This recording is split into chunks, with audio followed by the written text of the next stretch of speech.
All right, everybody, we're out here at a project that we've been doing in Lake Geneva. This is a house that had a massive water damage. It was actually caused by this plumbing supply line here in the kitchen sink. There was no insulation in this wall cavity, and that pipe froze up this winter and blasted out and flooded the entire property. So that happened back in January, and we've been going through project, doing lots of code upgrades, so wanted to take you through and show you what we got going on. Okay, so one of the first things we had to do in this property was fix all the framing. When we opened up the walls, none of these windows had any headers, so we had to introduce that, and they also did not have a double top plate on the whole house here. So first step was getting everything reframed and code compliant.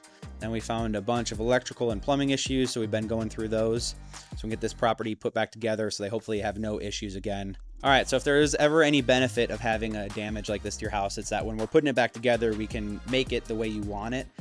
This homeowner had a tub in here before. She did not like it. She wanted to do a custom tile shower.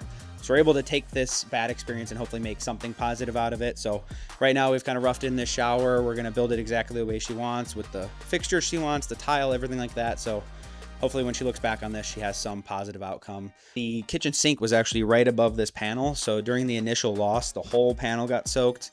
That's one of the reasons we had to have the house powered by a generator for a couple of weeks while we were drying it. Again, another opportunity to kind of make it work for you as the homeowner. We can put outlets where you want them, switches where you want them, lights, all that kind of stuff. And so we've taken full advantage of that here. And then we were also able to get all new HVAC. They had an outdated system that didn't kind of push air where it needed to go, wasn't as efficient as it should be.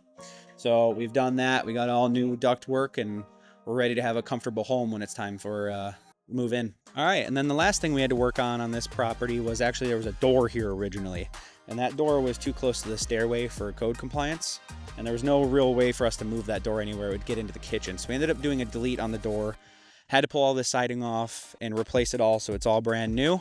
And that's one of those things where we have to work with the insurance company and provide the right documentation that was not code compliant in order for it to be covered. So that's some of the nuances we get into working on houses when we open up walls and we discover things that we didn't think were going to be an issue, and then you start to look at it and you realize it. So thank you guys for joining us on this walkthrough. We'll keep you guys posted on the progress. We'll come back in like a month or so, show you what it is once we get the house starting to look like a home again.